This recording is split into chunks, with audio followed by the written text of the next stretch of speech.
Hello students, आज हम chapter 11 communicable disease पढ़ेंगे। कम्युनिकेबल डिसीजेस, पहले तो हमें डिसीज का मतलब हम पढ़ चुके हैं कि डिसीज का मतलब क्या होता है। जब हमारी मेंटल या फिजिकल कंडीशन वर्क प्रॉपर नहीं है, यानी हमारी हेल्थ सही नहीं है, उस कंडीशन को हम डिसीज कह सकते हैं।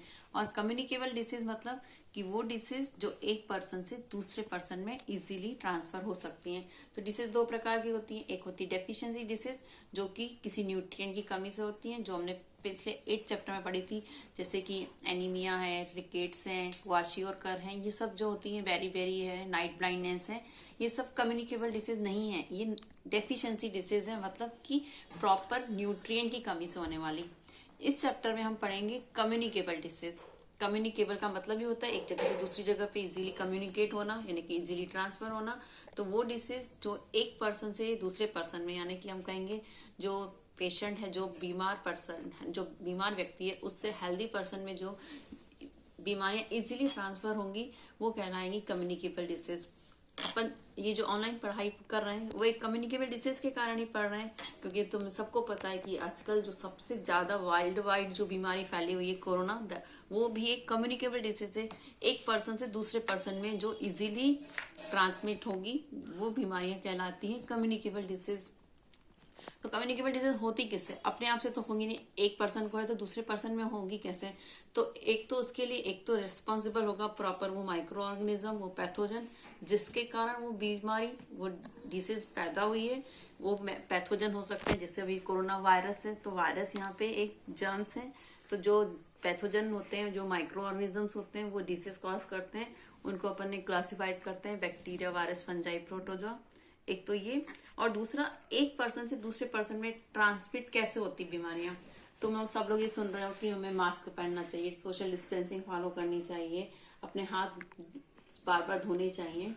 तो क्योंकि जो भी कम्युनिकेबल डिसीज होती है, या तो हवा के थ्रू, कंटामिनेटेड फूड यानी खराब खाना, खराब भोजन, कंटामिनेटेड वाटर गंदा पानी पीने से, और प्रॉपर हाइजीनिक अगर साफ सफाई जहाँ पे नहीं है उसके कारण होती है।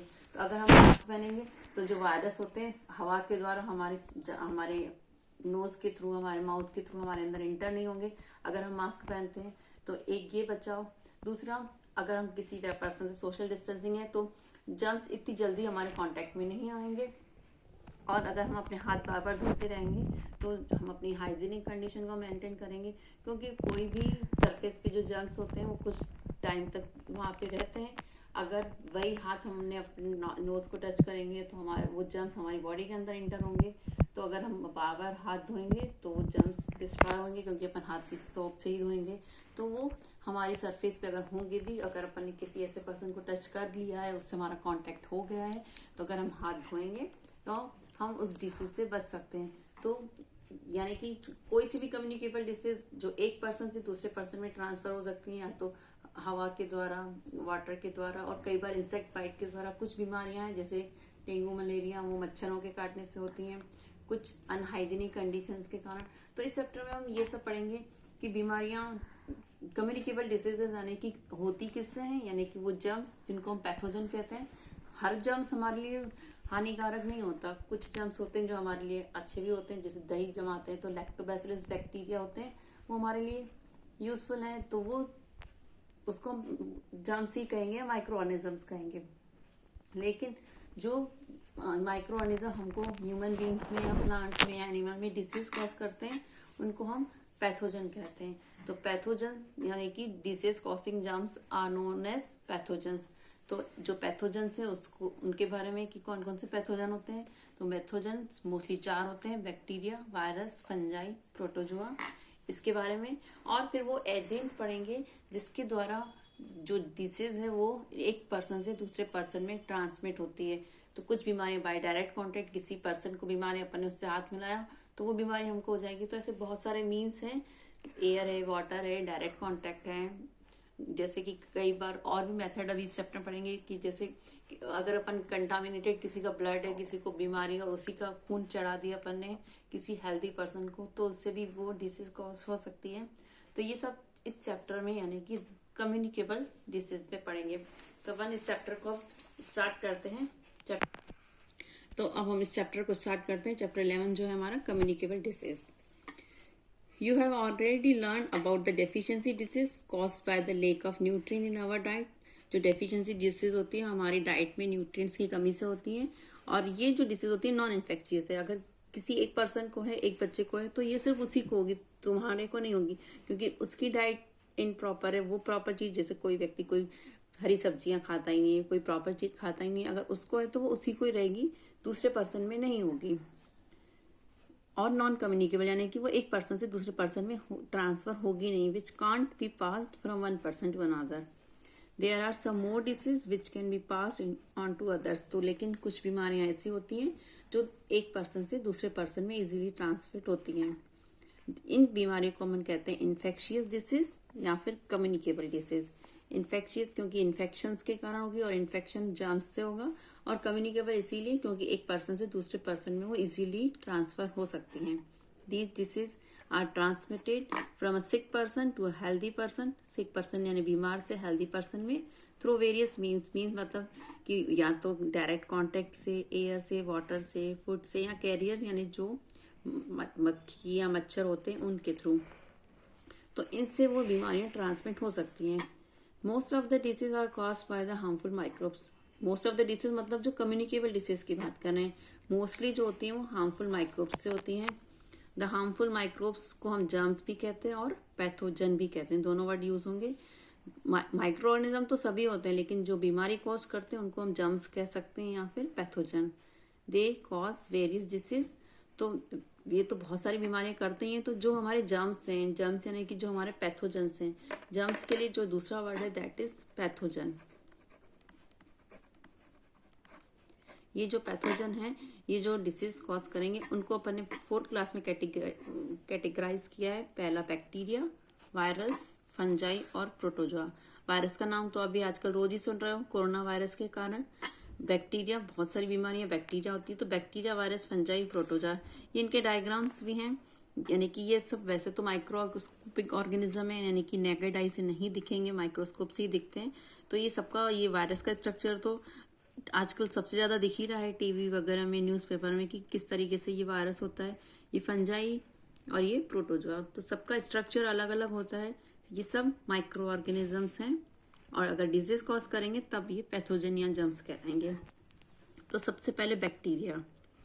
These are germs which have a single cell. और ये मोस्टली जो होते हैं सिंगल सेल, मतलब कि इनकी बॉडी में सिर्फ एक ही सेल होती है, यानी कि यूनिसेलुलर होते हैं। कुछ ऑर्गेनिजम्स यानी अपन सब जो होते हैं मल्टी सेल्यूलर, यानी हमारी बॉडी में बहुत सारी मिलियंस ऑफ सेल होती हैं और इनका शरीर एक ही सेल से बना होता है। They may be rod shape, round और स्पाइरल। ये बैक्टीरिया की शेप है, यानी कि एक छड़ी जैसा भी हो सकते हैं, राउंड भी हो सकते हैं, स्पाइरल कैसे भी हो सकते हैं। Bacteria causes disease like typhoid, diphtheria, pneumonia and tuberculosis. ये जो बीमारियां हैं, नाम सुना होगा टाइफाइड का, डिप्थीरिया, निमोनिया, ट्यूबरक्लोसिस यानी टीबी, ये सारी बीमारियां जो है बैक्टीरिया से होती हैं। फिर दूसरे जो हमारे जर्म्स हैं दैट इज वायरस। ये बैक्टीरिया से भी छोटे होते हैं। These harmful microbes are smaller than bacteria, they multiply very quickly. यानी कि जब हमारी बॉडी के अंदर इंटर होते हैं तो बैक्टीरिया से ज्यादा हमारी बॉडी में बहुत तेजी से ग्रो करने लगते हैं। Influenza, mumps, measles, polio, small pox, common cold disease और कॉज्ड बाय वायरस। इसमें एक और नाम अपने आप ऑटोमेटिकली ऐड हो गया, कोरोना वायरस, क्योंकि वो भी वायरस से हुई है। तो ये जो बीमारियां हैं ये सारी की सारी वायरस से होती हैं। फंजाई। फंजाई जो तुम लोग मशरूम खाते हैं वो भी एक प्रकार की फंजाई होती है, पर वो इडेबल मशरूम्स होते हैं, इडेबल फंजाई होती है। फंजाई कुछ हार्मफुल होती है और कुछ हम उसका यूज भी करते हैं, इडेबल्स के रूप में होती हैं, और बहुत सारी फंजाई तो एंटीबायोटिक्स बनाने में भी उनका यूज होता है। These are also called moulds, इनको मोल्ड्स भी कहते हैं। ये बहुत ही छोटी, they are very small non green plants. Actually ये प्लांट्स की कैटेगरी में आती हैं। These grow in decaying matter.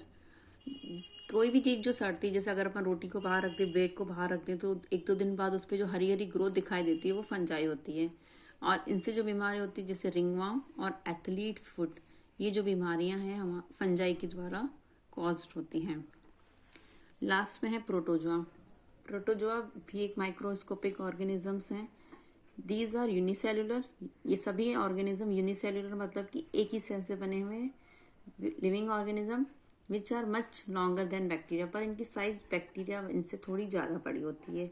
और ये जो मलेरिया सबसे कॉमन बीमारी सुनी होगी, मलेरिया और डिसेंट्री, डिसेंट्री जिसमें उल्टी दस्त हो जाते हैं, ये प्रोटोजोआ के द्वारा होती हैं। तो मलेरिया अपन बोलते हैं मच्छर के काटने से होता है। तो मच्छर तो जो उसका एक कैरियर है, यानी कि वो एक पर्सन से दूसरे पर्सन में डिजीज को ट्रांसमिट कर रहा है, लेकिन जो प्रॉपर ऑर्गेनिज्म है रिस्पॉन्सिबल वो प्रोटोजोआ होता है।